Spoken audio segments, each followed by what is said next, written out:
Bien, muy buenos días. Quiero dar la bienvenida a todos a esta nueva comisión. Justamente la comisión que nos reúne ahora es la A35, Diseño, Medio Ambiente y Ecología. Voy a dar inicio leyendo el guión de la presentación del Congreso. Como bien saben, esta es la decimosexta edición del Congreso de Enseñanza en Diseño. Su gestión se realiza en el marco del Instituto de Investigación de la Facultad de Diseño y Comunicación de la Universidad de Palermo.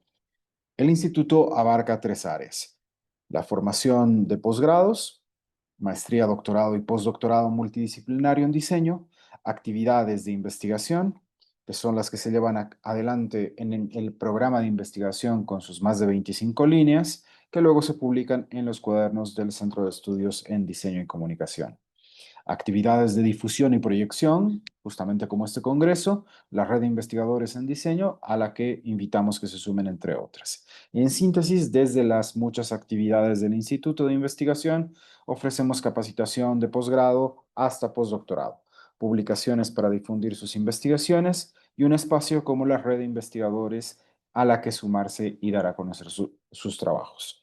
En ese sentido, el Congreso, como espacio de difusión y proyección, tiene como finalidad compartir experiencias, planificar acciones conjuntas, plantear temáticas relevantes y concretar proyectos académicos e institucionales destinados a enriquecer la formación de los diseñadores del continente e impactar favorablemente en la calidad del ejercicio profesional en todas las áreas del diseño y la comunicación. En el marco en este marco damos inicio, como ya les decía antes, a la Comisión A35, Diseño, Medio Ambiente y Ecología. Eh, Bien, agradecer a todos a quienes nos acompañan. Voy a invitar primero, por favor, a Fabiana Griselda Augusto de la Argentina y junto a Patricia Buguña y Luisina Otero. Las tres tienen una ponencia que titula Diseño para los cuidados, modelos creativos de acción. Muchísimas gracias, Fabiana. Te damos la palabra. Bueno, muchas gracias Andrés, gracias por el espacio. Vamos a comenzar. Luisina, si quieres compartir pantalla. Patricia hoy no está por cuestiones médicas de salud. Somos dos arquitectas y una diseñadora industrial de la Facultad de Arquitectura, Urbanismo y Diseño de la Universidad Nacional de Córdoba. Pertenecemos las tres a un equipo de investigación, la siguiente, del cual formamos parte como integradamente arquitectas y diseñadoras. Trabajamos en un proyecto Consolidar que está financiado por la Secretaría de Ciencia y Técnica de la UNC, que trata el tema desafíos del diseño frente al cambio climático, el derecho a la ciudad de los cuidados, de la ciudad productiva a la ciudad cuidadora. Este proyecto que empezó en 2023 tiene como objetivo generar desarrollos teóricos y conceptuales acerca del cambio climático, los derechos humanos, la ciudad de los cuidados, para determinar en los cruces de estas tres cuestiones programas, agendas o cartografías de diseño sustentable. Tomamos el concepto de la ciudad del cuidado se define a partir de un principio feminista de la sostenibilidad de la vida, entendiendo como necesario este reconocimiento de la interdependencia de las personas en sincronía con la dimensión ambiental, la social y la económica de los movimientos climáticos de la Tierra, considerando que todos estos efectos impactan de manera desigual en distintas poblaciones. Nosotros trabajamos dos cuestiones. Por un lado, en la primera etapa de la investigación hicimos una revisión y discusión de los conceptos, cambio climático, derechos humanos, y los referenciamos a distintos contextos y escalas del espacio público. El tema de trabajo fue refugios urbanos y los presentamos en el congreso anterior del año pasado, algunos ensayos de nuestro equipo de la parte de arquitectas de la investigación. El año pasado trabajamos en la segunda cuestión, que son caracterizaciones de pautas de cuidado que requieren ser abordadas desde el diseño industrial para enfrentar los desafíos del cambio climático asociado a los nuevos problemas sociourbanos que tenemos, como por ejemplo la crisis de los cuidados y el envejecimiento de la población. Y esta es la que venimos a mostrarles en esta edición del Congreso, porque trabajamos con modelos creativos de diseño, entendiendo esta problemática desde las dos dimensiones, la social y la ambiental. La siguiente. Trabajamos con dos hipótesis de trabajo que las voy a recordar brevemente. Es posible establecer relaciones entre el cambio climático y los derechos humanos que pueden actuar como condicionantes del diseño sobre las propuestas de espacio público en todas sus escalas, y para ello fue que hicimos estos ejercicios de revisión de antecedentes de refugios urbanos. La segunda hipótesis dice que se constata que el enfoque de la ciudad de los cuidados, que lo abordamos a partir de la arquitecta Izaskun Chinchilla, que tiene un libro que habla sobre este tema, dice que el enfoque de la ciudad de los cuidados, esta hipótesis podría constituir un modelo de aplicación de conceptos de cambio climático y derechos humanos en sectores y necesidades humanas a determinar. Y es ahí donde empezamos a investigar este año esos modelos creativos de diseño. La siguiente.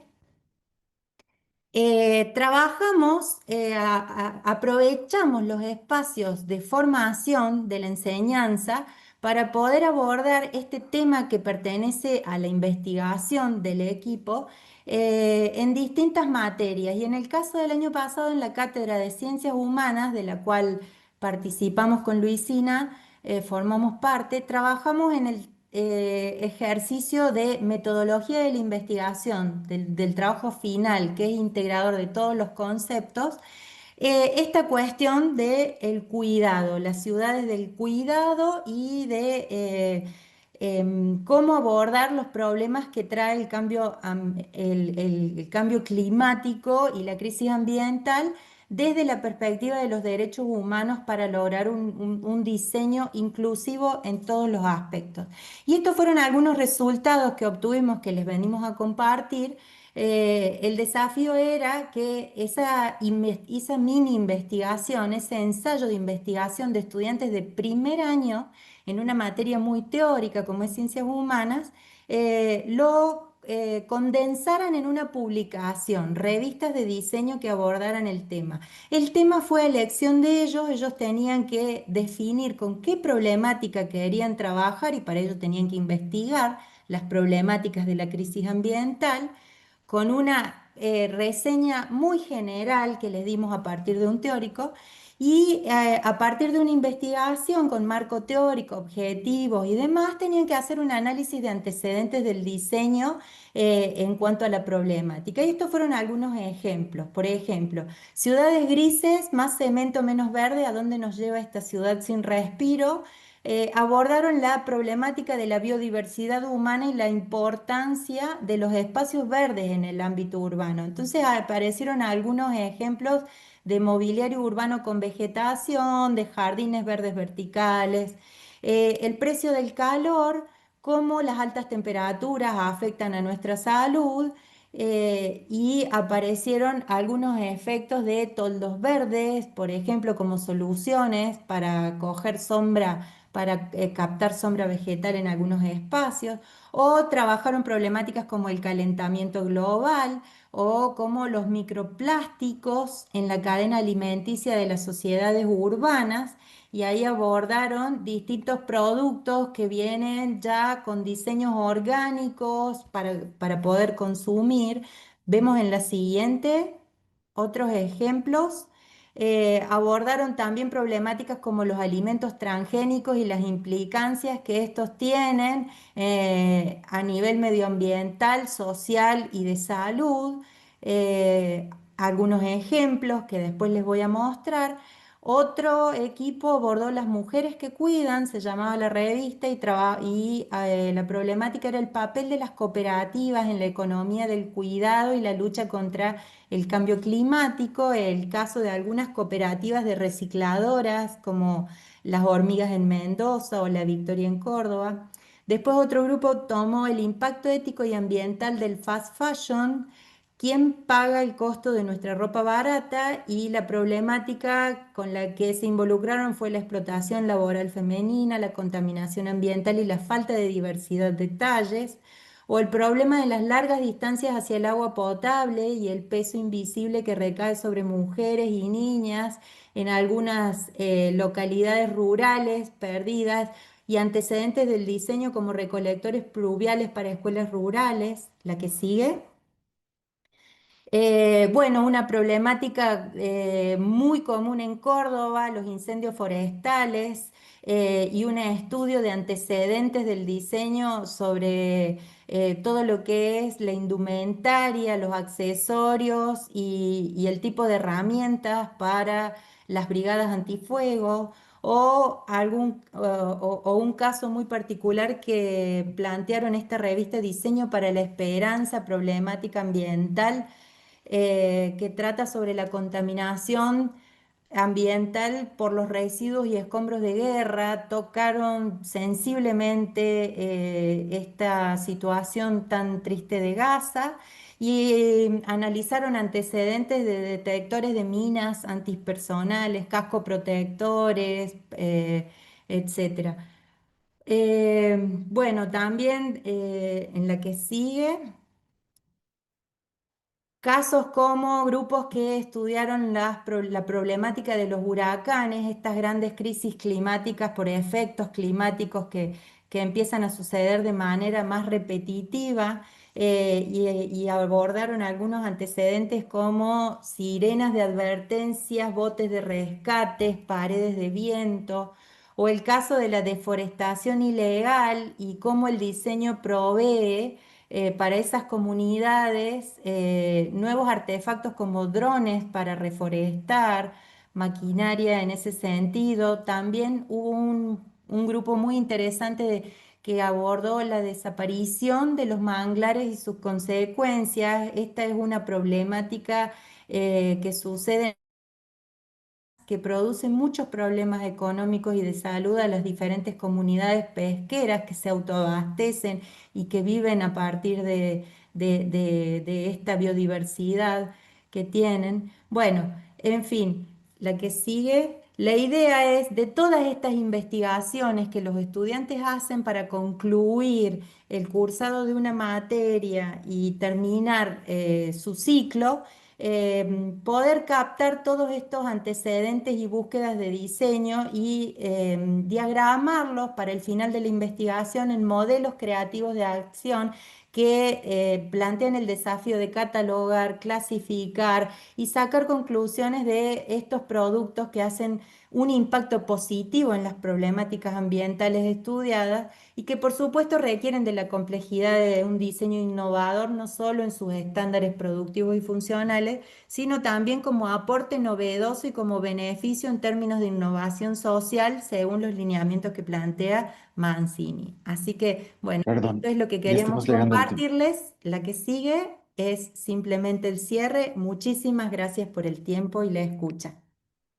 Muchísimas gracias, Fabiana, y disculpas por haberte interrumpido, pero el tiempo es tirano.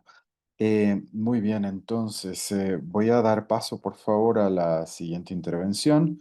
Le voy a pedir, por favor, a Gustavo Lazala de Brasil que él exponga. Él tiene una ponencia que titula Design de aplicativos sociales gamificados como framework de Burke. Bien, muchísimas gracias, Gustavo. Tienes la palabra.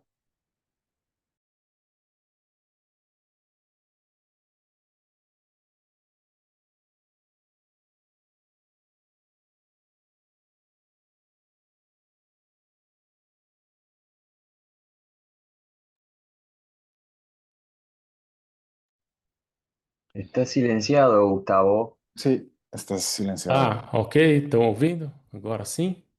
Ahora sí se te escucha. Agora sim.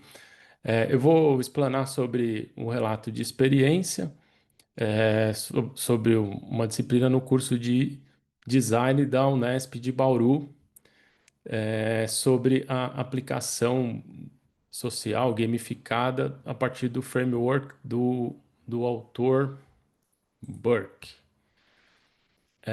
Nós trabalhamos a partir das ODS e as mais escolhidas pelos estudantes foram a 3 e a 11. Aqui alguns exemplos de trabalhos dos estudantes a partir da junção entre os aplicativos e a temática dos aplicativos e as ODSs. Então, um com a ODS 11 e outro com a ODS 3. Para desenvolvimento do projeto, eles foram divididos em 3 fases. Então, uma investigação da jornada do usuário, a aplicação do framework, o desenvolvimento de um protótipo, que foi feito no software Figma, e a produção de um pitch para a apresentação dos resultados. O framework do Burke, ele divide as fases de projeto em 2. Então, uma deu conta da experiência gamificada para o jogador e a outra a solução de gamificação, a solução gamificada propriamente dita. Aqui um exemplo de aluno, de projeto de aluno, com a experiência metodológica completa até a concepção do protótipo. Então, a gente tem um protótipo de aplicativo com recursos de opinião, conquista, personalização de interface. Aqui um exemplo do desenvolvimento do projeto no software Figma, com toda a arquitetura do sistema. Aqui uma ênfase maior no artefato de design propriamente dito, na interface. A gente tem marca, usuário e outras telas. Todas as apresentações, elas foram feitas, como a gente está fazendo aqui no YouTube, e gravado, né? Então a gente tem nesse endereço do YouTube os pitches dos alunos referentes aos projetos. Dentro do framework do Burke, a gente trabalhou com as etapas, né, com os processos de engajamento e os mais usados pelos estudantes estão representados nesse gráfico. Então, são 5 polaridades: emergente, guiado, por campanha, multijogador, individual, colaborativo, extrínseco e intrínseco. Alguns itens ficaram mais equilibrados, como intrínseco e extrínseco, mas alguns itens foram mais preponderantes, como, por exemplo, experiências colaborativas para os aplicativos, ao invés de competitivos. Um balanço geral das turmas na disciplina. E as principais dificuldades encontradas no desenvolvimento deste projeto, no relato de experiência, foram: a confusão entre jogo e gamificação, jogo ou game, dificuldades para projetar soluções interativas, design interativo, adaptação do framework que tem uma vocação corporativa para o contexto social, uma baixa familiaridade com acessibilidade digital. Alguns resultados e experiências que foram possíveis de constatar. Houve um fortalecimento do pensamento estratégico para os estudantes, um aumento da empatia e do sentido crítico por conta do enfoque social e o reconhecimento do design como agente de mudanças para o projeto de interfaces digitais. Então, esse foi um pouco da experiência, né, que a gente teve ali na disciplina e que procurei compartilhar aqui com vocês. Muitas graças.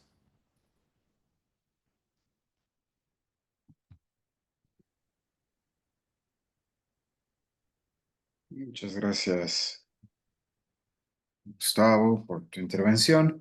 Quiero invitar, por favor, ahora a a los siguientes ponentes. Invitar a Lucas Gastón Rodríguez y a José Luis Fernández y a Agustina Gelabert.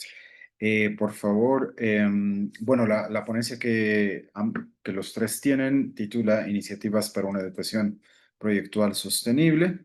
Muchísimas gracias. Lucas, tienen la palabra. Perfecto, muchas gracias. Ahí se ve la pantalla. Se ve Bueno, perfecto.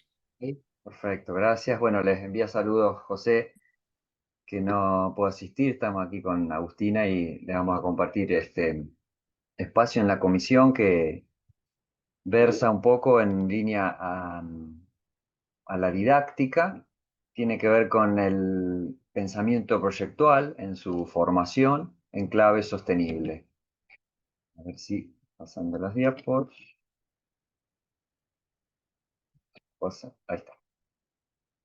Bien, bueno, un poquito como para poner en contexto, el desarrollo tiene que ver con los proyectos de investigación que estamos trabajando en el marco de la Universidad Nacional del Sur en Bahía Blanca, Argentina, y también se conjuga con otra serie de espacios como Grupo de Investigación en Formaciones de la Arquitectura, también la UNS, un Observatorio de Prácticas Pedagógicas en Proyecto de la Universidad del Este de La Plata, y también una beca que gana Agustina en el marco del Consejo Interuniversitario Nacional y que también aporta en esa misma tónica. En el desarrollo, de alguna manera, lo que venimos trabajando ya hace unos años tiene que ver con comprender la sostenibilidad como parte del pensamiento proyectual y no como una capacidad que se puede enchufar o quizá un dispositivo que se adosa a posteriori, sino comprender que en algún sentido la sostenibilidad refiere al ejercicio de la coherencia y por ende es parte intrínseca del diseño como un posicionamiento más bien. Bueno, ¿cómo llevar eso al acto educativo? Es un poco el desafío y para eso, bueno, como en toda investigación, uno va recabando un breve estado del arte, va construyendo sus propios marcos teóricos, y acá aparece, bueno, algunos quizás les resulten familiares o no. Obviamente uno va a la escena de lo internacional, va a la escena de lo nacional, que hay, por lo menos en Argentina, mucha producción y muy buena con referentes como Ana Cravino, bueno, ella participa mucho de este espacio, es parte, de hecho, dirige una línea de investigación, Ana María Romano o Carlos Burgos, que en el norte también excelente. Y después también hay otros referentes que trabajan directamente en vincular la sostenibilidad y la educación en diseño o proyectual. Bueno, quizá en el habla hispana nosotros hacemos una distinción entre diseño y proyecto. En el habla sajona se habla de design y punto, y es lo mismo. Así que, bueno, quizá ahí hay una discusión menos. Pero sí en esos referentes está, por ejemplo, Asif Salama, que viene aportando mucho ya desde hace bastante tiempo, y bueno, y otros que también lo apoyan. Y aquí en la escena argentina también hay quienes vienen hace rato, como Guillermo Gonzalo o Gustavo San Juan. Bueno, en la provincia de San Juan está Irene Las Colucas o también Vicenta Cualillo, que viene aportando recientemente también en parte de este marco. Y después algunas producciones que son propias y que hemos escrito también con el gallego es José, quien hoy está ausente, y bueno, a lo que se suma también al grupo Agustina. Bueno, ya que la mencioné, si estás ahí, Agus, te doy Hola, el pie buenas para que tardes. cuentes un poquito de en qué andás. Bueno, yo voy a contar el objetivo general de esta presentación, que como bien dice ahí, es analizar y describir los aspectos de las dimensiones tecnológico-energéticas, medioambientales y socioculturales, los aspectos de sostenibilidad, que habiliten su integración al proceso proyectual del hábitat urbano y arquitectónico, todo esto en el marco de la educación universitaria. Y esto se desarrolló en tres fases, o se está desarrollando en tres fases. Sí, puedes pasar, Lucas, a la siguiente. Ahí está. Una fase más bien conceptual que consistió en la definición del marco teórico y las categorías de análisis de la sostenibilidad, analizando bibliografía de primera y segunda fuente para clasificar estas cualidades de la docencia, del aprendizaje proyectual y relacionándolo con estas categorías de sostenibilidad.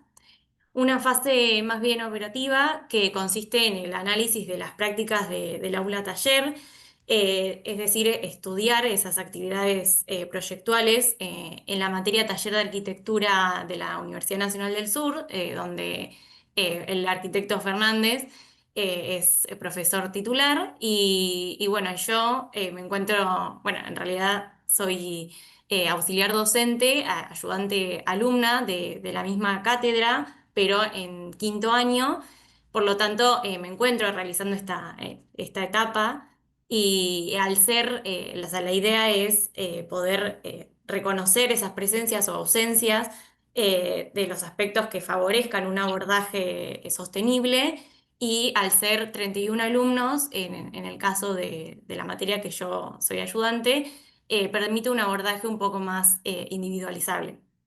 Y una última fase interpretativa que consiste en la síntesis de esos resultados y en proponer una mejor integración de estas dimensiones sostenibles en el abordaje de la enseñanza proyectual, pero hay una realidad que la beca SIN se vio pospuesta, que iba a iniciar el año pasado, pero terminó iniciando a principios de julio de este año, por lo tanto esta fase se encuentra en proceso. Sí, creo que es claro ese último comentario y lo retomamos, de hecho, como parte de, entre paréntesis, primero, eso, reconocer que es una investigación en desarrollo y por el otro también invitarlos, por supuesto, como sucede en cada ponencia, si desean profundizarlo, el escrito que pronto sin duda estará publicado, ¿verdad? Entonces, ahí un poco a modo de cierre conclusivo, que es parte de lo que hemos escrito, pero también para compartir, retomando los dos aspectos que marcó Agus.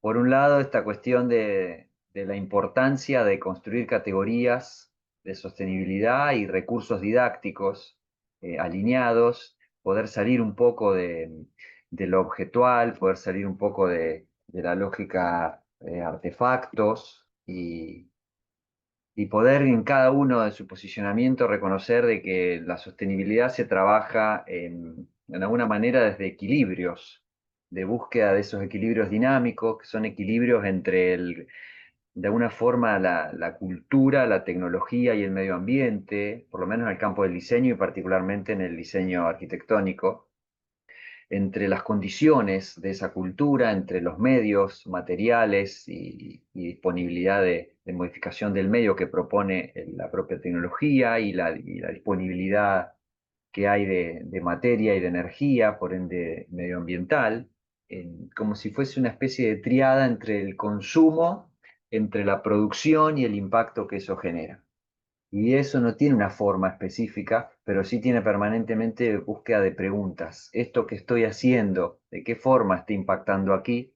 ¿De qué forma está produciendo y de qué forma también va a ser consumido? El qué, el cómo y el para qué siempre van a estar latentes. Y quizá hoy en la disponibilidad que hay de qué y en tanto trabajo con el cómo que desde la modernidad se viene desarrollando en el campo del diseño, hoy lo más valioso sin duda es el para qué. Y ahí entonces es cuando uno puede empezar a reconocer la clave sostenible más allá de lo dicho, más allá de las triadas por ahí que ya hoy están un poco casi manoseadas y un poco bastardeadas, y bueno, poder llevarlo a la apropiación de que es para vos sostenibilidad, porque en realidad no hay forma que se comprenda la sostenibilidad si no es en contexto y circunstancia particular, si no es en un aquí y ahora específico, por eso ese para qué. Y en paralelo, la última cuestión a compartirles tiene que ver con eso último que dijo Agus, esta beca SIN que inició un año después, tiene que ver con un momento coyuntural que, bueno, en Argentina se vive, pero que en realidad no es solo de Argentina, que tiene que ver con la realidad vigente en la educación, que no solo es educación pública, que tiene que ver con la realidad de la investigación, que tiene que ver con la formación de recurso humano, que tiene que ver con un momento delicado en el que, bueno, en vistas del vaso medio lleno, espacios como estos en donde nos podemos encontrar, donde podemos compartir, donde podemos construir redes, son bien importantes y no queríamos entonces dejar pasar ese agradecimiento por un lado y también el compromiso que nos genera esta cuestión. Cuando está más complicado en la escena material, me parece que poder motivarnos desde el acompañamiento es clave. Así que bueno, también en eso queríamos compartir. Muchas gracias. Muchísimas gracias a los dos, Lucas, sobre todo por esa reflexión final, que al fin y al cabo lo más interesante de estos espacios son la posibilidad de encontrarnos.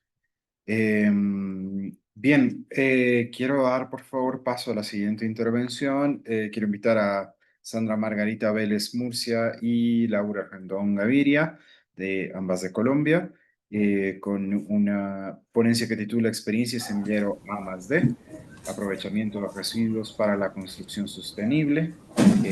Sandra, Laura, bienvenidas y tienen ustedes la palabra. Muchas gracias por el espacio y a todos pues por estar acá. En efecto, les vamos a compartir nuestra experiencia trabajando con el semillero Arquitectura y Diseño, el A+D, y esta investigación que ya vamos realizando con unas estudiantes, pero que tiene unos antecedentes que también les vamos a compartir. Yo creo que esto lo es para que puedan... Ay.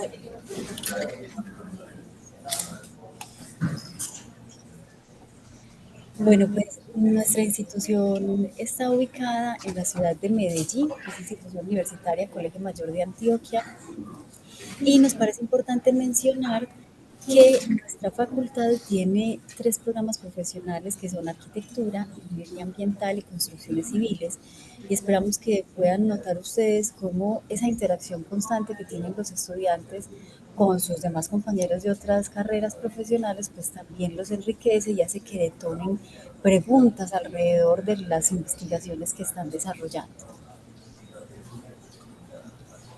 Esta investigación tuvo sus inicios con otra investigación del semillero. Fue un grupo de estudiantes que empezaron a notar una problemática, y era que cuando finalizaban las rondas de grandes entregas de proyectos de arquitectura, quedaban una serie de residuos que se encontraban en muy buen estado y que podían ser aprovechados, especialmente el cartón.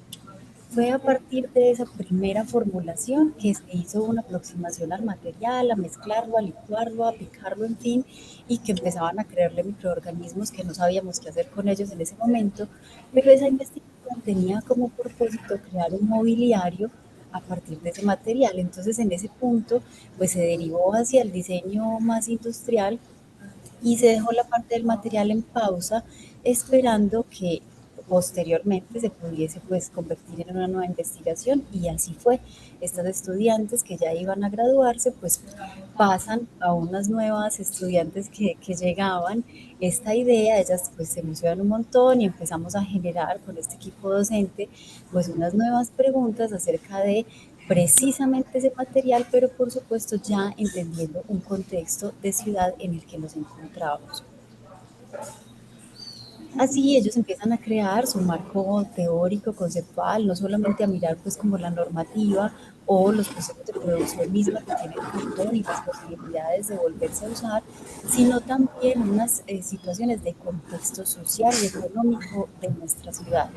En ese punto ellos veían el proceso de viviendas autoconstruidas que muchas veces comienzan utilizando cartón, y también el trabajo de recicladores, que no es una cuestión muy formalizada, realmente recién es que está medio pasando de eso, pero hay una gran cantidad de personas que viven de reciclar en nuestra ciudad y que pues muchos de ellos también van autoconstruyendo sus casas. Entonces ahí se va creando como esa cuestión, y empezamos a mirar además referentes internacionales de qué se está haciendo con otros materiales alternativos y referentes locales de investigaciones de otros docentes de la facultad que ya habían estado sacando patentes con concretos reciclados, en fin. Entonces ahí las estudiantes que habían visto también clase con ellos empiezan a tener todas estas nuevas preguntas en su cabeza.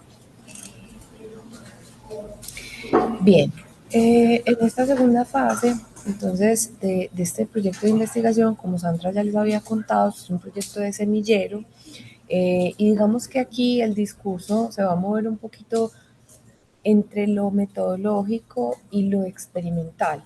En tanto, para nosotros fue un reto, eh, pues, o al menos en este caso de este proyecto específico, fuimos mucho más conscientes y es cómo nosotros liderar o conducir un proyecto de investigación de unos estudiantes de semillero, ¿cierto? Porque el semillero es un ejercicio que se hace de manera voluntaria, que no tiene una calificación y entonces pues las estudiantes son mucho más pues como volátiles, pueden entrar y salir a lo largo del semestre.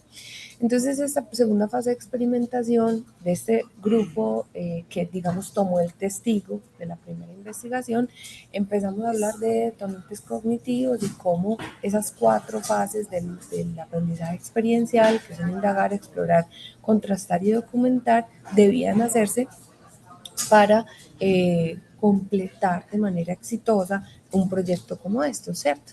Entonces, en esa segunda etapa se hicieron algunas exploraciones sobre residuos sólidos, esos residuos que sobraban, especialmente el cartón, cómo se podía aplicar, cómo se podía tratar y eso con qué lo podíamos aglomerar para generar elementos constructivos.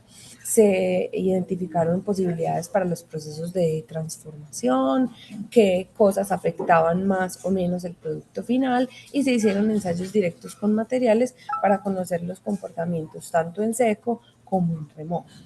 Aquí hubo una situación que pues inicialmente fue angustiante, pero que después terminó siendo un momento educativo tremendo, y es que estas chicas, que fue como este primer grupo de esta investigación actual, no tuvieron tanto rigor en ese aspecto de la documentación. Entonces se hicieron muchos análisis, se hicieron ensayos, pero finalmente estas chicas, digamos que por temas académicos, empezaron a invitar a otros estudiantes, a generar un relevo generacional del semillero, y cuando las más nuevas iban a continuar el trabajo, no teníamos suficiente información para tomar decisiones y partir de ahí a las siguientes etapas. Entonces, esa etapa de experimentación o esa fase 2 tuvo que repetirse completa, renovar los aires, y pues la profesora Sandra y yo en ese momento dijimos, vamos a hacerlo desde cero otra vez, pero entonces vamos a aprender de la experiencia para que estas chicas también aumenten en su autonomía y entiendan pues qué fue lo que pasó. Entonces, en esta segunda fase de experimentación se hizo una documentación muy juiciosa de los ensayos que habíamos hecho, de los pesos, se hicieron diferentes ensayos con dosificaciones, ensayos de secado, definiciones de materiales y protocolos de tratamiento, porque como Sandra también ya lo había mencionado, como son materiales orgánicos, empiezan a surgir unos microorganismos que hacen que huela mal, por ejemplo, cuando se mezcla con el engrudo de yuca o cuando se mezclaba con otros elementos o cuando se mantenía húmedo durante mucho tiempo. Entonces aquí pues hubo una curva de aprendizaje supremamente empinada que para nosotras fue muy satisfactoria al final y para las estudiantes también. En la fase 3, entonces, pues ya pudimos llegar a la fase 3, ya era un equipo mucho más maduro, con mucha más autonomía. Finalmente quedaron estas 2 chicas que vemos en la foto. Después como de todos los movimientos, pero como les decimos, fueron unas chicas que al final se apoderaron completamente del proyecto y ellas tomaban decisiones. Digamos que nosotros que las vimos desde el inicio hasta el final, podíamos notar esos cambios en su autonomía, en su motivación, etc. Entonces ya en esta tercera fase ya se definieron finalmente las proporciones, se generaron unas guías de laboratorio de manera que si este proceso va a ser replicable por otro grupo, pudieran hacerlo de la misma manera. Se definieron pues las posibilidades de fabricación y ensamble de las formaletas. efectivamente se vaciaron los bloques. Se definieron también los protocolos de curado y secado y se hicieron pruebas térmicas y destructivas para definir pues, la eficiencia final de estos bloques. Para nosotros es igual de importante los resultados de las pruebas térmicas y destructivas que los resultados en términos cognitivos, de aprendizaje y de enseñanza, tanto para las estudiantes como para nosotras. Entonces, digamos que a partir de acá queremos hacer un poquito de énfasis en eso. Ese aprendizaje experiencial nos mostró una vez más que se mitiga muchísimo la carga cognitiva, sobre todo en casos como estos, que no hay calificación, que no hay posibilidad de amarrar al estudiante, de obligarlo con una asistencia, por ejemplo, a clase, en fin. Ganancia de autonomía, el aumento de la creatividad y el empoderamiento de los estudiantes. De manera que cuando estábamos pensando esta ponencia y decíamos, claro, vamos a compartir es la experiencia, no el proyecto en sí, nos gustó hablar con estas estudiantes que fueron casi que el tercer grupo, ¿cierto? Hablando de todo ese proceso de pensar en el material. Y les decíamos, bueno, cuéntenos ustedes realmente qué piensan, qué han aprendido, porque nosotras como docentes teníamos unas nociones, pero pues era mejor escucharlo directamente. Fue muy bonito porque cuando ya ellas nos daban, digamos, su testimonio, porque así lo quisieron llamar, nos decían que habían entendido que los procesos no tenían que ser lineales, que el error no existe, que siempre es simplemente ir encontrando una nueva información, que cuando se trabaja como con conciencia alrededor del contexto, eso las animaba más porque empezaban a como entrelazar ideas y que ese contacto directo con el material y decir, bueno, ¿qué pasa si hago esto? ¿Qué pasa si hago aquello? Y luego cómo eso se va convirtiendo en un proceso que se puede documentar, también era como muy emocionante. Ellos nos decían mucho que era a la final como la oportunidad de poderse estar cuestionando lo que estaban haciendo y que eso se volvía un lenguaje, ¿cierto? Que lo podían aplicar no solo para trabajar materiales, sino en efecto cuando trabajan sus procesos de diseño en arquitectura, de investigación y demás. Bueno, yo creo que esta diapositiva un poco ya la fuimos diciendo a lo largo de la presentación y es que al principio para nosotros fue supremamente retador, pero entendimos que es un tema de inspirar y motivar y de encontrar las metodologías de enseñanza adecuadas para que el conocimiento y el aprendizaje no se vuelva una carga. Finalmente quisiéramos compartir pues como estas conclusiones ya para cerrar. El aprendizaje experiencial es una herramienta fundamental para potencializar y facilitar el aprendizaje de los estudiantes.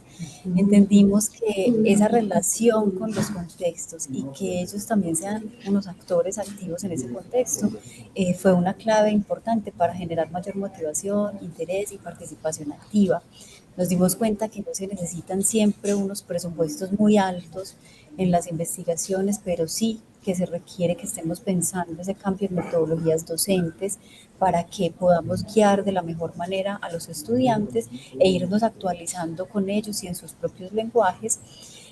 Además, que esa parte como de la rigurosidad en los procesos pues funciona mejor si ellos mismos lo lideran, siempre tener en cuenta vos cómo lo harías, qué opinas de esto, pero que el docente, digamos, en este proceso metodológico pueda dar una guía lo más acertada posible para que ya ellos puedan seguir su camino y entonces empiece esa autonomía tan importante que hemos mencionado.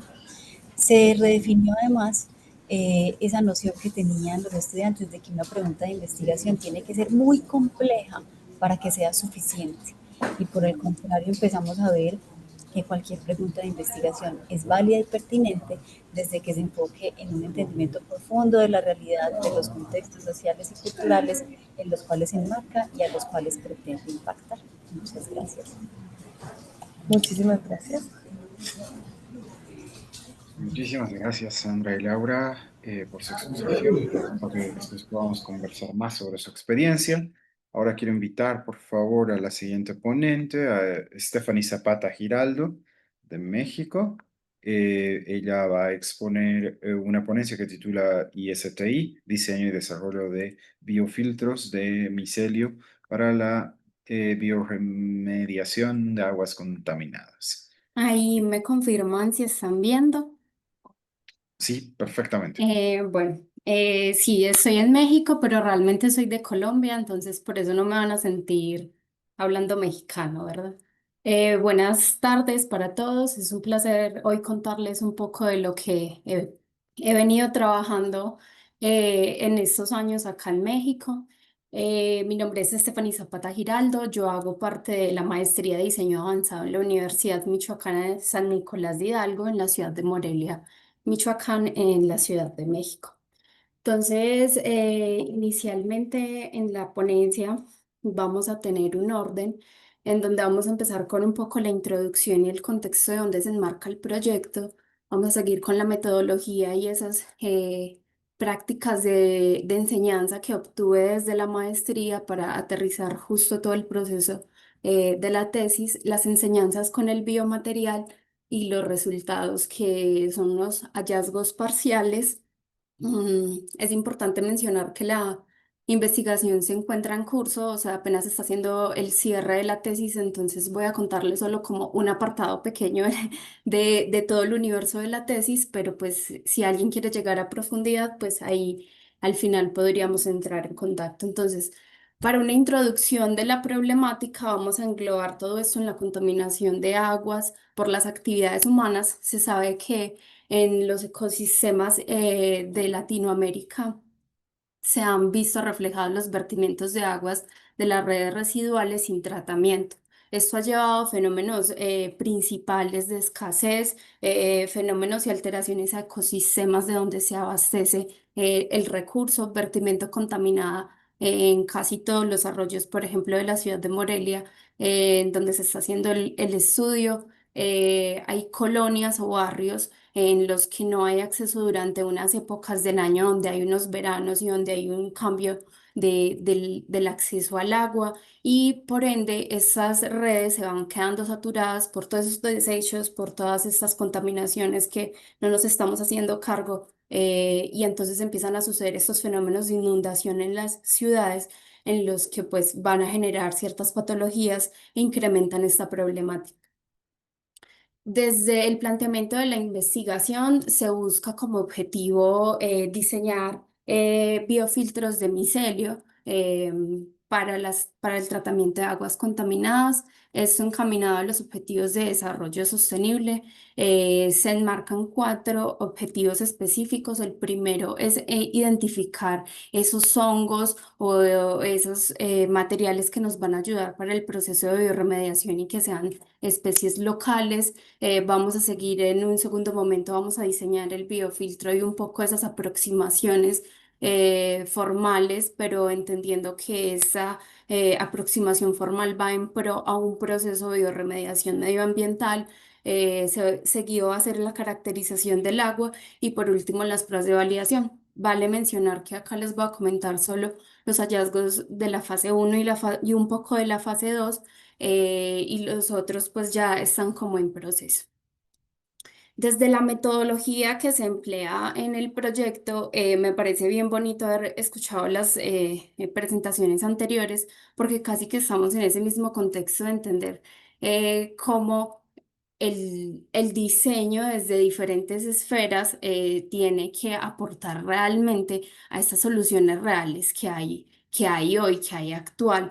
Pero ¿cómo hacemos esos procesos? Desde el proyecto empezamos a empatizar con el objeto que es el agua contaminada, pero entendemos desde una definición y desde idear unas hipótesis que hay sistemas vivos que tienen procesos para biorremediar esas condiciones del agua. Entonces, cuando encontramos esto, pues nos damos cuenta que si se hace un proceso iterativo que no sea lineal, que ese mismo proceso nos empiece a informar, nos empiece a dar enseñanzas de lo que hay que cambiar en los otros procesos, pues realmente va a haber una evaluación, una validación de que estas posibilidades sustentables se pueden empezar a integrar en las prácticas arquitectónicas o prácticas de ciudades para la biorremediación. Aquí un poco del cultivo, perdón, aquí un poco del cultivo, el hongo nos enseña es que tiene unas características muy específicas para sembrarse.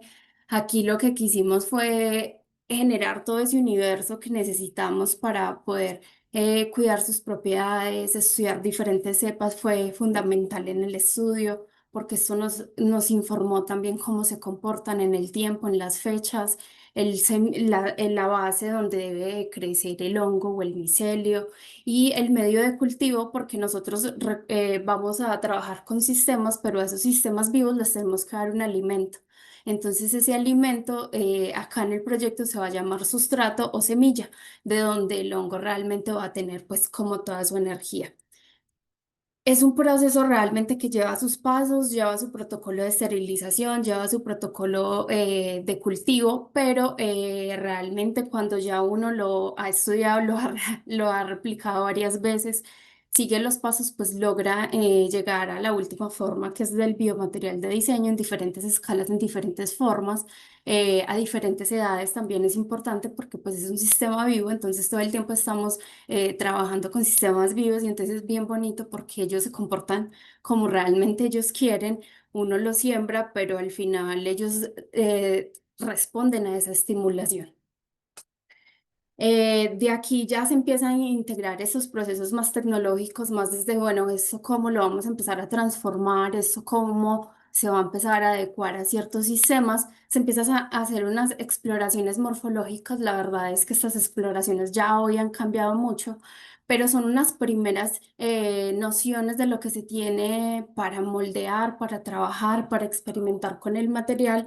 Hay ciertos aportes y ventajas para integrar estos sistemas de tratamiento alternativos a las redes residuales. Entonces, esto nos permite un escenario bien bonito donde podemos integrar otras técnicas para integrar a la arquitectura. Es un proceso bien interesante. Aquí un poco de las exploraciones ya como para finalizar, entonces tuvieron ciertas referencias con la morfología, los moldes que se tuvieron en cuenta, el crecimiento, el tipo de cepa de micelio. Es bien interesante ver, por ejemplo, en la imagen del centro, en donde estamos viendo que el material en este momento ya está seco, ya pasó por un proceso de curado, por un proceso de secado, diferente al que está de este lado, que tiene un proceso todavía más vivo. Entonces ahí es donde se ve, por ejemplo, el cambio del peso del material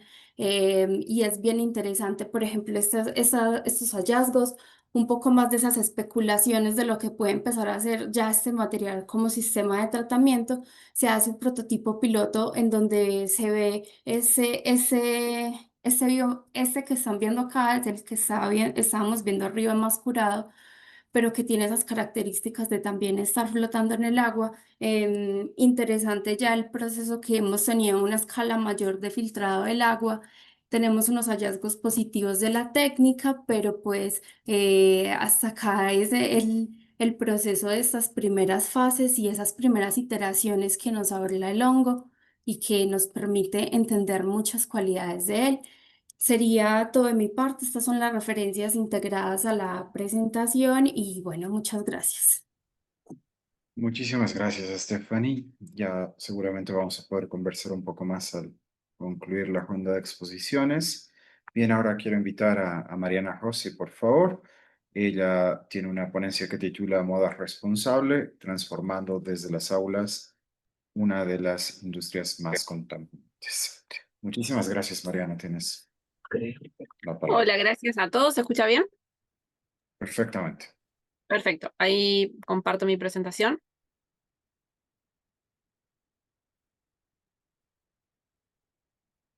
Voy a poner a modo pantalla completa.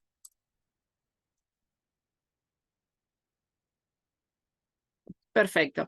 Bueno, comienzo a presentarme un poco. Yo soy Mariana Rossi, soy diseñadora de indumentaria egresada de la Universidad de Buenos Aires, actualmente profesora de la Universidad de Palermo, y soy miembro del grupo de investigación de la facultad de la Universidad de Palermo. Presenté este proyecto de investigación, que es un tipo de categoría de proyecto áulico, para poder aplicarlo dentro de la materia que justamente doy en la facultad, técnicas de la producción 3 para la carrera de diseño de indumentaria. Y el título de mi ponencia se titula Moda responsable, transformando desde las aulas una de las industrias más contaminantes. ¿Cómo surgió este proceso de investigación, ¿no? Sabiendo que la moda es una de las industrias más glamorosas, pero a su vez su costo ambiental es inmenso. Entonces, como diseñadores nos toca empezar a redefinir, ¿no?, la huella que estamos dejando de nuestros proyectos en el planeta para poder empezar a allanar un camino hacia un futuro que sea más sostenible, ¿sí? Esto es una imagen bastante relevante que ilustra este tema y nos hace entender un poco que todo este tema de la contaminación en la industria comenzó en los años 90, cuando la moda se empezó a transformar en una industria de sobreproducción, sobreconsumo, ¿sí? Y empezaron a aparecer recién a hablar de este término de moda sostenible. Y bueno, vivimos en un planeta donde más del 75% de su superficie se encuentra contaminada, sabiendo que la industria de la moda es una de las 5 más contaminantes. No puedo dejar de llevar esta problemática a lo que es el aula del diseño, ¿no?, del futuro diseñador de indumentaria. Dar a conocer estas problemáticas me parecía súper importante. Empezar a brindar herramientas que tengan propósitos sostenibles para poder aplicar en los proyectos, ¿no? Trabajé con distintos autores, los principales fueron María Gabriela Hensic, que es una escritora de la cual tuve la oportunidad de participar con ella y escribir artículos sobre moda sostenible para el diario Clarín, y utilizar el libro de moda regenerativa o sostenible de Sofía Migney.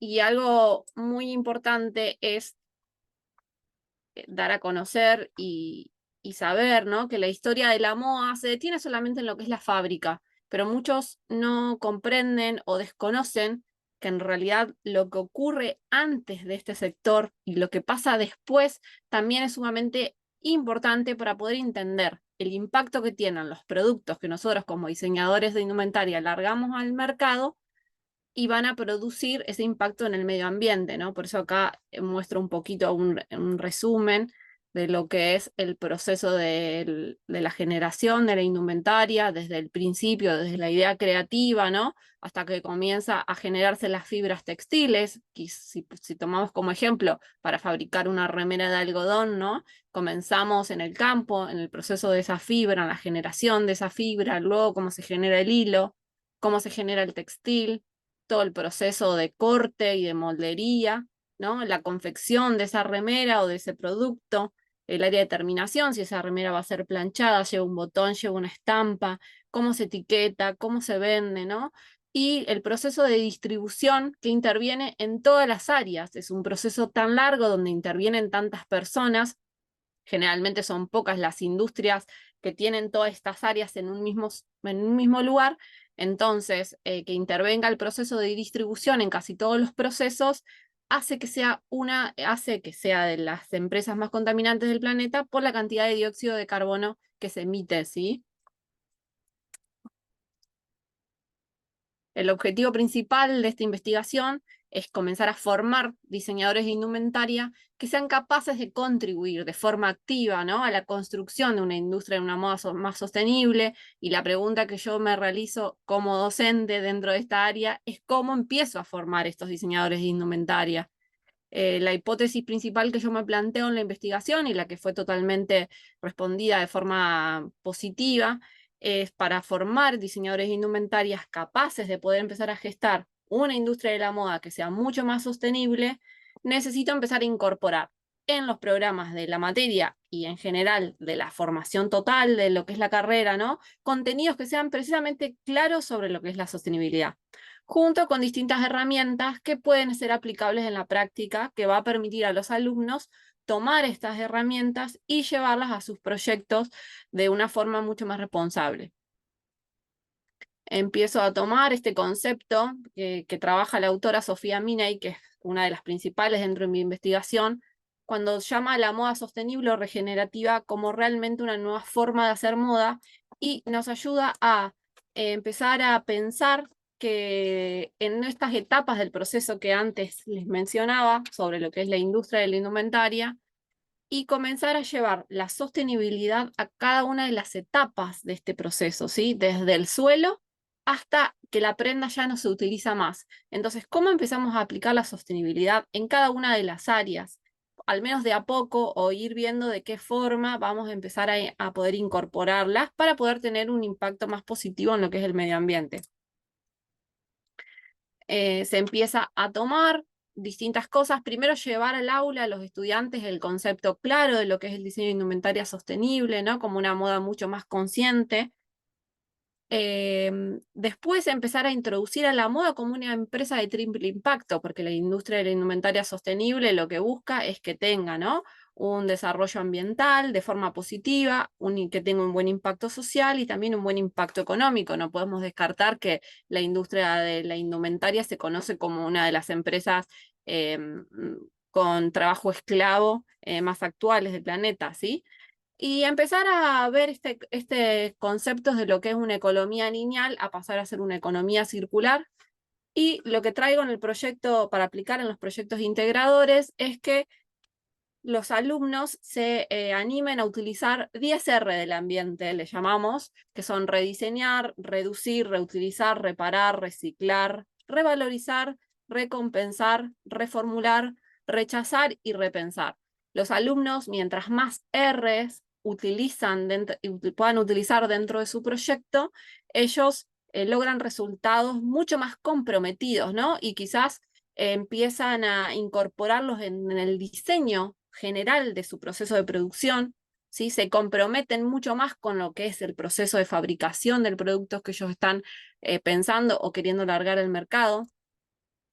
También como una forma de llevar la conciencia ambiental al aula, se les da de forma clara este proceso, este ciclo de producción completo, y se trae al aula distintos referentes de sostenibilidad como invitados, como distintos diseñadores que ya utilizan algunas políticas de sustentabilidad en sus proyectos, o como la escritora que mencioné antes, que es una especialista en sustentabilidad, Gabriela Hensick.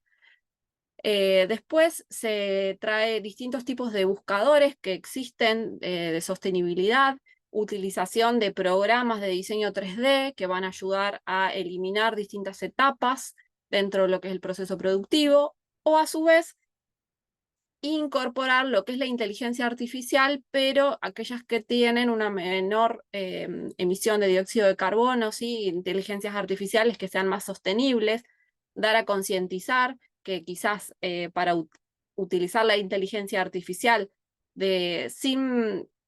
sin una conciencia detrás, por ahí al generar con la inteligencia una imagen, se utiliza mucha agua, ¿no?, para enfriar esos generadores. A su vez, si sumamos la cantidad de agua que necesitamos para, por ejemplo, fabricar una remera, entonces se le da a conocer de todas estas problemáticas para que el alumno elija qué tipo de herramientas puede utilizar primero desde el conocimiento, ¿sí? Y que se comprometa con aquellas que le son viables para poder aplicar de forma fácil y consciente en sus proyectos.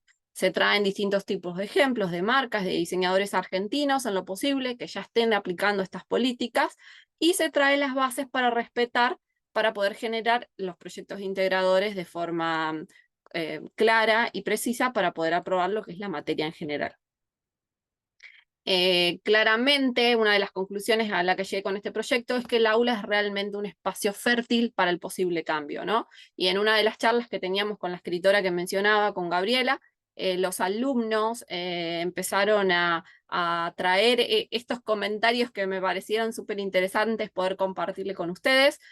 Uno de ellos es: me choqueó la cantidad de agua que se utiliza para poder fabricar una remera. Muchos no sabemos que detrás de la fabricación de una simple remera de algodón, al menos se utilizan 3 litros de agua, ¿sí? Si lo multiplicamos por la cantidad que generan las grandes marcas del mercado, el uso de agua es desmedido, ¿sí?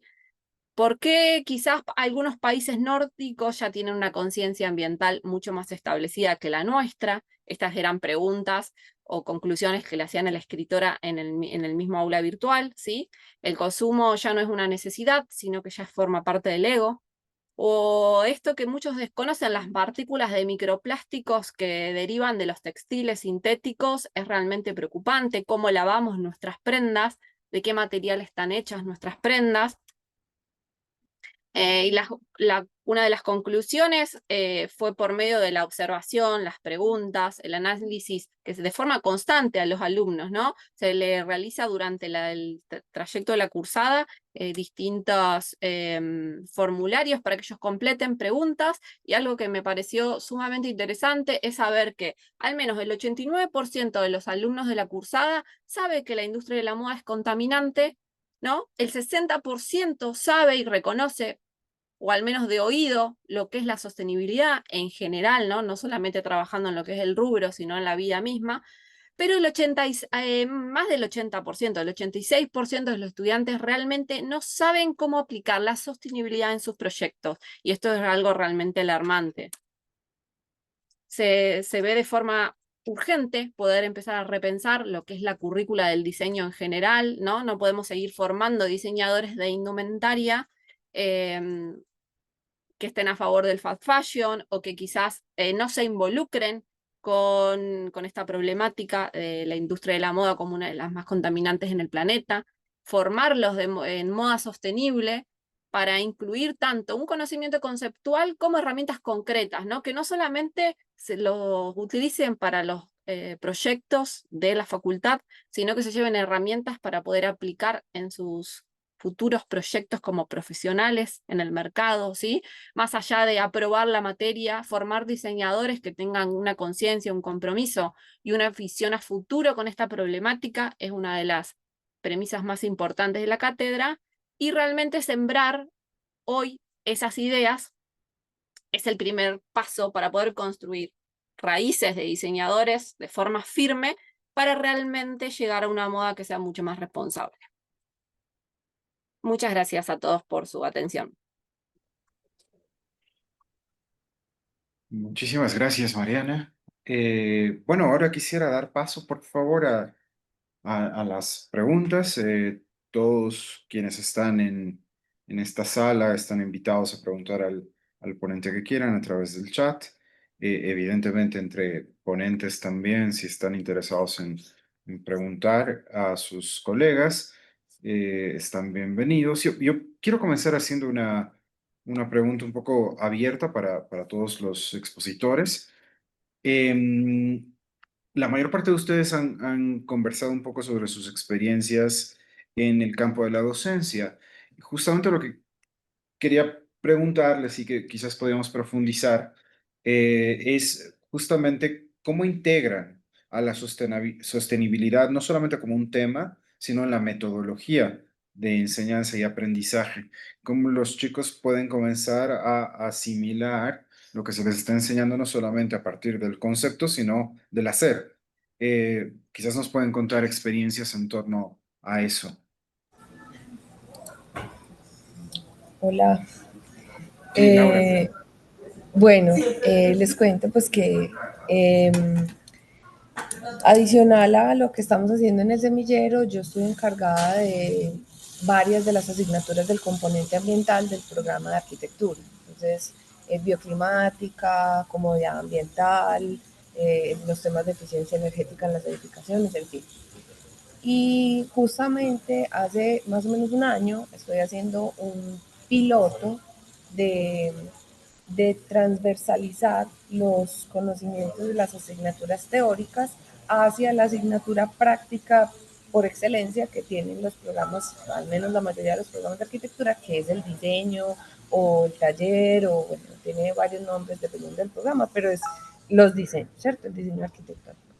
Entonces, digamos que estoy en este momento, y tu pregunta me emociona mucho, porque en este momento estoy como esforzándome porque se entienda desde la visión de los estudiantes y desde la visión de los docentes que el currículo es un tema global y que nosotros no podemos darle al estudiante un mensaje de usted allá va y diseña y luego para eso y viene aquí y aprende unos conceptos y luego para y luego va a otra clase y aprende otra cosa y el estudiante se enloquece, ¿cierto? El estudiante, sobre todo nuestros chicos actualmente, las nuevas generaciones, quieren las cosas más lógicas, más conectadas, más globales, y nosotros no podemos seguirles dando unas cosas compartimentalizadas que tengan que estar aprendiendo 6 y 7 cosas al mismo tiempo durante un mismo semestre.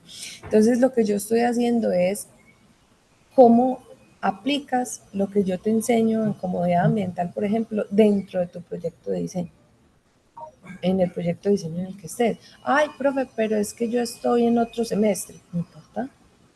Ve a tu proyecto de diseño, sea urbano, sea arquitectónico, escala pequeña o escala grande, y me cuentas eso que vimos del diagrama de sombras, cómo lo aplicaste, cómo tomaste decisiones proyectuales con respecto a las herramientas a ese kit de herramientas que yo intento entregarle a los estudiantes.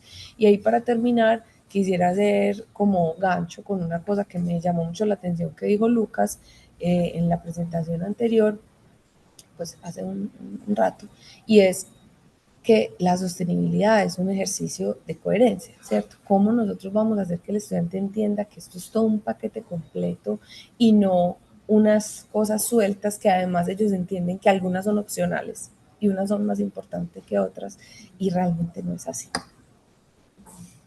Bien. Lucas, por favor. Bueno, sí, adhiero sin dudas y aquí tenía también algunas cuestiones que voy a coser desde eso.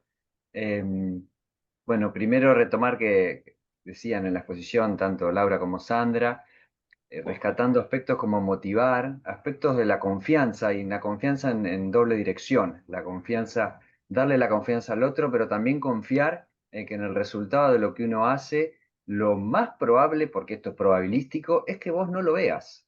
Vos como docente no vas a llegar a ver el resultado de la interacción que produjiste, pero vos tenés que confiar que hiciste lo mejor que pudiste en ese momento, como también lo hizo la otra persona, y en dirección a eso. Entonces, si vos no tenés confianza en vos, tampoco la puedes transmitir hacia el otro, y es muy difícil que el otro también se abra hacia vos. En eso, entender que nuestro intercambio tiene que ver con una mediación, también lo dijeron las chicas, es una mediación, no hay una formación. La formación es propia, es de autoformación, tanto como docente, tanto como estudiante. Y en ese learning by doing, ¿no? Como para ir un poco a la base, o el aprender haciendo, o el aprendizaje experiencial, o el aprendizaje de Brune, o tantos autores que lo han desarrollado, y que tiene base en la enseñanza del diseño, con una lógica o modalidad pedagógica de taller, hay una cuestión que es clave, que tiene que ver con el saber hacer, y hoy más que siempre, retomando un poco el trabajo de Mariana, que me pareció también como en muchos aspectos, pero rescato cuando habla del concepto, de, bueno, ¿qué es la sostenibilidad? Tenemos que conceptualizar, tenemos que reconocer qué es concepto, qué entendés vos por concepto, y uno de los aspectos más importantes es conceptualizar la práctica. Porque una cosa es la aplicación práctica en la profesión, pero en el campo de la docencia vos tenés que explicitar toda esa competencia y esas capacidades que se van desarrollando, que son de orden tácito. Entonces es muy valioso en términos formativos que podamos conceptualizar la práctica. ¿Cómo se cose esto con la sostenibilidad? Bueno, voy a tomar otra palabra que mencionó Mariana: compromiso. Hablo también de responsabilidad, y yo le sumo el posicionamiento, que todo va por lo mismo, en el para qué, el desde dónde. Y cuando vos reconoces, bueno, ¿qué impacto tiene esta remera? Vos sabías que el producir una remera de algodón al menos va a estar utilizando 3 litros de agua. Vos sabías que en esa información, más la conceptualización, más la propia práctica del proyecto que va haciendo, sin duda refuerza ese ejercicio de la coherencia. Y después está el gusto personal, está el conocimiento, y eso está perfecto. Pero en la disidencia también nos podemos encontrar, y de hecho vamos creciendo. Pero nadie quiere ser malo, quiere ser jodido, quiere ser insustentable. Si lo hacemos es porque nos sale. Entonces lo valioso nosotros como docentes no importa la decisión que vos tomes. Lo que a mí me interesa es que vos la estés tomando en forma lo más consciente que podamos. Y ahí está sin duda la sostenibilidad.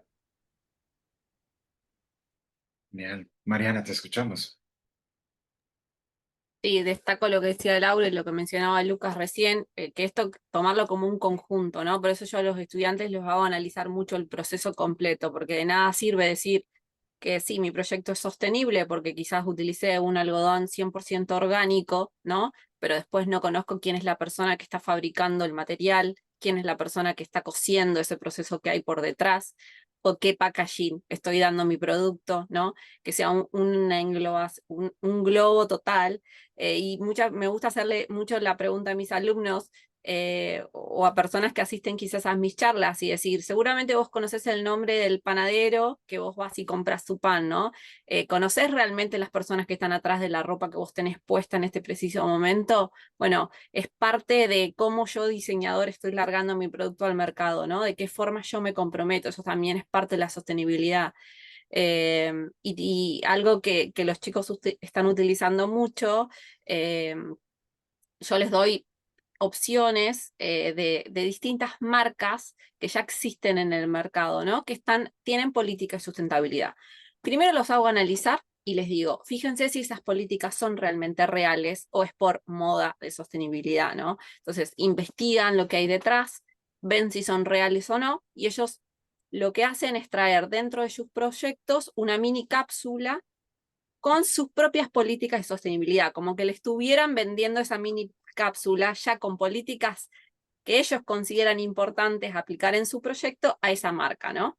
Entonces es como que le venden la idea total. Salen proyectos muy buenos porque desde empiezan a analizar qué métodos de teñidos quizás que tengan que ver más con cosas naturales, que no sean tan contaminantes, o qué tipos de estampaciones, quiénes son, empiezan a investigar dentro de lo que es su contexto y empiezan a ver qué cooperativas quizás tienen cerca o qué pymes pueden llegar a confeccionar sus productos. Entonces, todo eso arma y detallan de forma muy completa dentro de lo que es su proyecto de investigación, ¿no? Porque al principio, cuando yo empecé a dar esta materia, por ahí no era tan exigente en algunas cuestiones y me daba cuenta que los alumnos, como para cumplir solamente al final, no lo habían aplicado en el proceso completo y de nada sirve decir al final para aprobar la materia, utilizo etiquetas que sean plantables solamente y me quedo con eso, pero no me di cuenta que el material que estoy proponiendo en mi proyecto tiene un mayor porcentaje de poliéster, ¿no? O quizás no sé quién es la persona que se va a comprometer en confeccionar mi producto. Entonces, darles a conocer el proceso completo y que entiendan que es un globo total, es un conjunto, ¿no? Es el todo, la sostenibilidad. Y empiezan a hacer comentarios después durante la clase que están muy buenos, que fui al supermercado y me empecé a dar cuenta que no tengo que consumir tantos envasados, ¿no? Entonces, no solo cómo lo aplico al proyecto del diseño de indumentaria, sino cómo lo empiezo a aplicar a esos conceptos a la vida misma. Entonces, terminan generándose cosas muy interesantes. Genial. Justamente un poco pensando en eso, creo que una de las grandes riquezas de este congreso es cómo podemos comprender de manera más compleja las perspectivas de distintos países de América Latina. Cómo el contexto de sus países y el contexto evidentemente de su entorno puede haber afectado a sus investigaciones. Con eso me quiero referir a qué limitaciones materiales, legales, de infraestructura se han enfrentado justamente para poder desarrollar sus proyectos de investigación. Si nos pueden comentar un poco, porque o sea, yo se los digo también como expositor en este tipo de proyectos, es a partir de la experiencia de muchos colegas de distintos países de América Latina que a mí se me han ido ocurriendo soluciones. Entonces, ¿qué desafíos han enfrentado a nivel de contexto ustedes en sus países a la hora de enfrentar sus investigaciones? Sí, Fabiana, te escuchamos. Bueno, en Argentina es como muy evidente y muy claro, ¿no? En términos de políticas de educación, sobre todo de educación pública, el desfinanciamiento hace que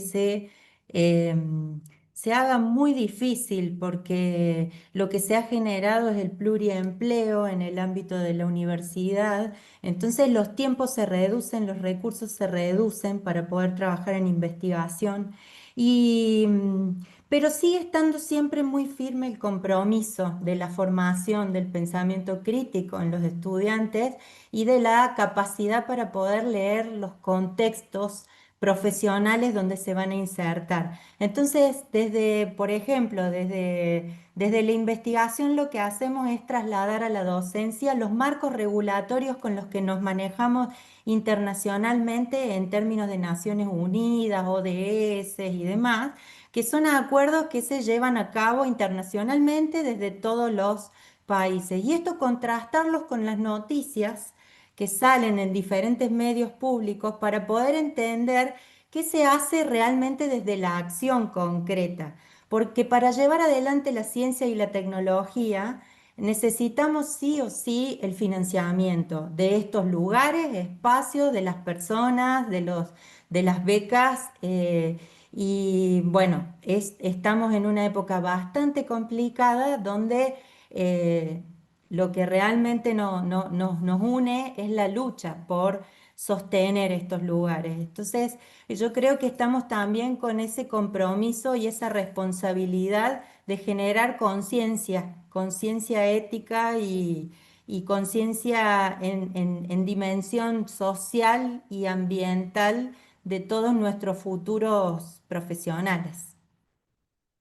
Magnífico, muchísimas gracias. Stephanie, te escuchamos.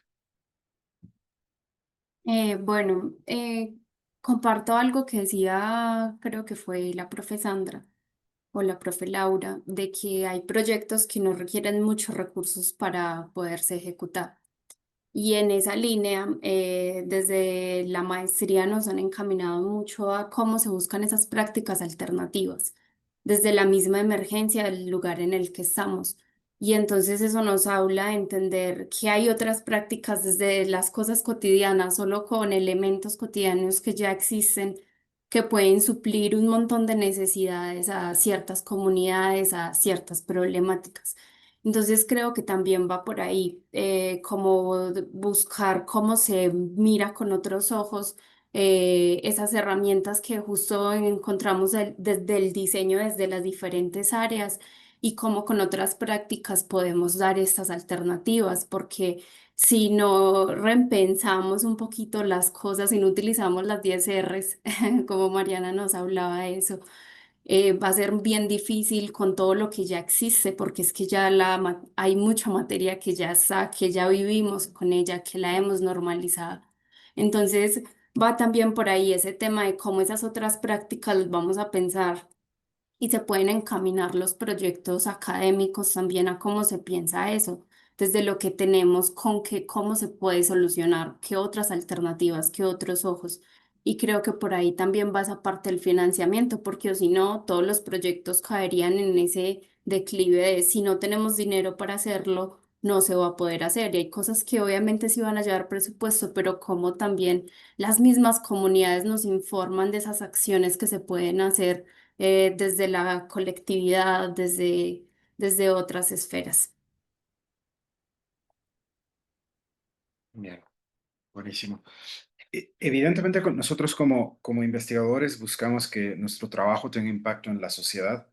Em, Justamente quisiera preguntarles ahora más bien cómo estas experiencias a las que hace referencia también Stephanie, de resiliencia que ustedes ven en la sociedad, de cómo la sociedad se adapta a circunstancias adversas, puede haberlos ayudado a reencaminar su enfoque a la hora de enseñar y de investigar y de llevar a cabo una investigación. No sé si han aprendido de experiencias sociales, de experiencias colectivas, que no necesariamente salen del espacio académico estricto.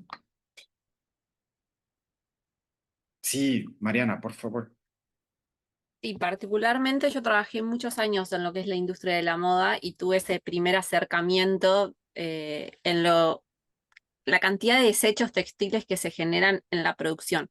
Entonces, eso es, al haber estado tanto tiempo ahí y a su vez compartiendo espacios comunes con personas, ¿no?, que trabajan en el rubro con muy bajos recursos o de forma no tan transparente, como que empecé a tomar y hacer un listado de todas esas cosas que tienen que ver con mi experiencia laboral en el rubro para poder llevarlo a lo que es el aula, ¿no? Y dejarlo mucho más en claro, porque hay muchos alumnos que están estudiando y quizás no tienen la práctica laboral todavía o les cuesta imaginar en ese contexto. Entonces traigo todo el tiempo a cotación ejemplos que me pasaron a mí dentro del rubro en mi actividad laboral, ¿no? Y eso me parece que es sumamente enriquecedor para ellos, más que nada para los que todavía no están en el ambiente laboral preciso. Y traigo a cotación siempre esto, ¿no? La cantidad de desechos textiles que genera el rubro de la indumentaria. Más allá del material que elijas y demás, hay muchos desechos. Entonces, ¿qué hacemos con esos desechos que están en el proceso, ¿no? Por ahí yo puedo utilizarlo como herramienta para generar un subproducto, y si no, lo que tengo que hacer es buscar hacer redes con otras personas que quizás mi desecho sí les sirve para hacer potencial producto para otro, ¿no? Y no solamente tiene que estar dentro del área indumentaria, porque yo traigo ejemplos como dentro de lo que es el rubro de la arquitectura. Se utilizan, hoy en día se están generando ladrillos o revestimientos a partir de desechos textiles, así como se lo hace con el plástico, se está empezando a introducir mucho lo que son los desechos textiles. Entonces por ahí empezar a hacer ese juego, ¿no? Con el alumno, decir, bueno, quizás tus desechos vos no los estás utilizando, pero puede ser el punto de partida para generar otro producto para otro. O quizás lo puedes donar y por ahí sirve para cooperativas o otras fundaciones. Bueno, entonces hacer constantemente como ese ida y vuelta, y también de contar un poco la experiencia que uno tuvo con el rubro y con esas particularidades, hace que sea un poco más validero todo, ¿no? Más en un país como en Argentina, que por eso a mí me gusta traerle al aula, ¿no? Ejemplos de diseñadores o cosas que estén dentro del país, porque muchas veces dice, es muy difícil hablar de sostenibilidad en Argentina. ¿Cómo hacemos para incorporar políticas que por ahí son más de países nórdicos, por ejemplo, ¿no? O como lo ven que sea algo difícil de poder aplicar dentro de lo que es el contexto nuestro. Y por ahí son pequeños gestos o pequeñas cosas que solo es cambiar y reformular las ideas, ¿no? Yo como diseñadora de indumentaria, yo por ejemplo cuando estudiaba tenía un montón de trabajos prácticos, o sea, la cantidad de desechos textiles que tiene el estudiante de diseño de indumentaria, hay que aprovecharlos, no tenemos que tirarlos, o sea, podemos reutilizar y que sea el puntapié para generar otro proyecto. Entonces, como empecemos cambiando esas cosas que por ahí en lo que nos rodea y en lo cotidiano para poder aplicarlo, ¿no? Magnífico. Sandra, te escuchamos, por favor. Sí, una de las cosas que recordaba justo cuando mencionaban lo de los contextos y lo que estaba diciendo Mariana hace un momento, es que nosotros, si bien somos una institución pública, recibimos estudiantes. En Colombia existe la estratificación. Yo sé que eso es raro en otros países, pero pues hay como una clasificación de según dónde vives, pues entonces estás como en condiciones más básicas o más dotadas, pues es como algo así. Y digamos que nosotros, al ser institución pública, matrícula cero, es decir, los estudiantes tienen unos beneficios del Estado para no pagar matrícula, ¿cierto? Ellos tienen que venir a estudiar, ir cumpliendo pues como con aprender. Ha sido muy particular porque a pesar de que ellos vienen de múltiples contextos, cuando entramos a arquitectura y sobre todo el semillero nos sirve mucho para hacer recorridos por la ciudad y demás, y descubrimos que ellos no conocen el resto de la ciudad. Entonces Medellín, que es una ciudad pues ya densamente poblada, con conurbaciones pues alrededor, áreas metropolitanas, ellos no van nunca al centro de la ciudad. Entonces el centro histórico es como que no lo conocen y les da miedo ir. Entonces eso fue una de las cosas que más nos interesaba, porque decíamos, wow, pero ¿tú dónde vives? Y uno decía, ay, ya, pero oiga, allá también era peligroso, le decía a otro. Bueno, entonces esto para poner un poco en esa parte inicial de lo que quiero contarles, y es que a partir de estas investigaciones también procuramos que ellos vayan abriendo la mirada, y un poco como lo que decía Mariana hace un momento, de lo que yo produzco le puede servir a otros, pues nosotros también nos planteábamos en lo que a otro le sobra, a usted le puede servir. Por ejemplo, nosotros una de las indagaciones que hicimos con este bloque es precisamente con un engrudo de yuca, y les decíamos, ustedes han revisado cuánta comida queda, digamos, en términos de desperdicio de las grandes centrales de alimentos. Entonces, ¿por qué creen ustedes que las personas que están en condición de calle viven en tales zonas cercanas a las centrales? Porque 4 o 5 de la tarde salen los alimentos que no se vendieron y una manzana es gratis, un banano vale 100 pesos colombianos, que eso es muy poquito. Entonces les decíamos, ¿qué será que si nosotros queremos hacer un ejercicio de servicio a las comunidades con materiales que ellos puedan acceder y armar sus bloques para mejorar un poco la condición de su vivienda autoconstruida hasta que eso pueda volverse todavía mejor?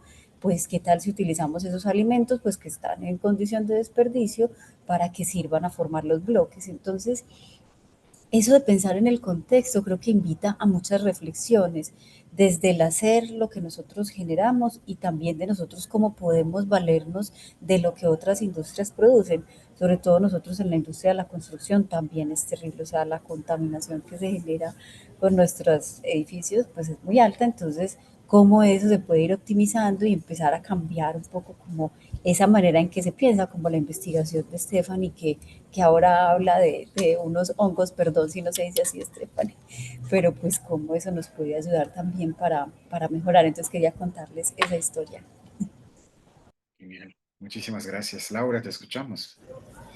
Sí, ahí como complementando lo que dice Sandra, también nos pasó, o al menos a título personal, a mí me pasó que en el devenir, pues como de los años que he estado en la docencia, sobre todo con los proyectos de investigación de semillero, que es lo que quieran, podemos pues tener una escala grande o pequeña, el impacto que podamos tener en comunidades o en la sociedad no tiene que ser grandilocuente, no tiene que ser gigantesco, ni tenemos que generar unos barrios para restablecer no sé cuántas mil familias. Eso es un muy buen impacto, sería ideal, pero también es contarle al estudiante y nosotros mismos entender que el impacto pequeño también va haciendo semilla, digamos.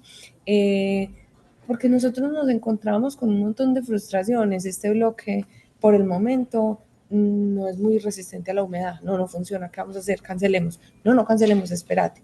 Vení, ¿y la yuca de dónde va a salir? Eso le va a salir carísimo a la gente. Pues entonces ahí fue que encontramos, digamos, ese argumento de hay lugares en donde la comida se desecha, aprovechemos de eso, o simplemente sembrarla es otra opción, listo. Nosotros en esta ciudad tenemos un montón de personas que son desplazadas del campo. ¿Por qué no aprovechamos eso como un conocimiento que ellos ya traen, que no hay que ir a enseñarles, sino que además ellos, eso les hace falta, hace parte de su cultura? ¿Cómo empezar a esos pequeños granitos de arena, volverlos un gran, al final, un gran argumento y un gran impacto, pues significativo? Magnífico. Muchísimas gracias, Laura. Lucas, te escuchamos.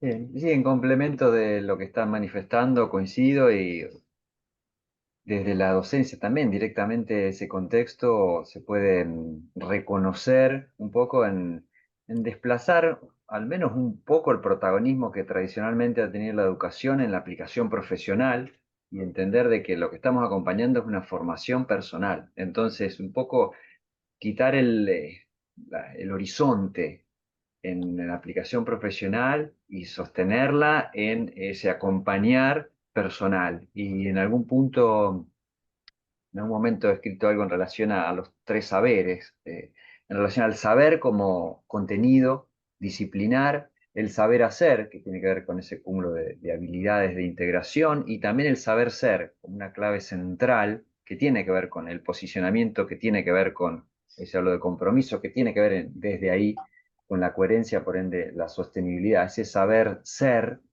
desde dónde haces lo que haces, cómo lo transmitís, cómo lo comunicás, que es fundamental, todos los medios de representación que tenés gráfico, pero también las habilidades escritas, tus cualidades intrapersonales, el diálogo con vos mismo, interpersonales con los otros. Entonces, ese saber ser se podría reconocer como competencias que se trabajan desde lo contextual, se traen desde la cultura, pero en realidad son anclajes significativos en el desarrollo y que si bien están en el currículum implícito, no están explicitados, sí son fundamentales, son esas capacidades de diálogo, de habilidades de autonomía, etcétera, etcétera, que sin duda se trabajan. Entonces explicitarlas también es valioso. En definitiva, reforzar al saber y al saber hacer el saber ser. Magnífico. Muchísimas gracias, Lucas. Bien, creo que con eso vamos a terminar esta comisión. Igual si tiene alguien más algún comentario, más que bienvenido. Agradecerles muchísimo por sus exposiciones. Estos espacios siempre son de reflexión, de encuentro y evidentemente de aprendizaje. Creo que es una gran oportunidad poder escuchar lo que ustedes están trabajando, haciendo y pensando, porque creo que es un espacio de enriquecimiento para todos nosotros. Agradecerles muchísimo. Y bueno, espero que nos veamos pronto. Muchas gracias por todo y con eso yo me despido. Muchas gracias. Muchas gracias. Gracias. Hasta luego, feliz tarde. Muy bien. Gracias.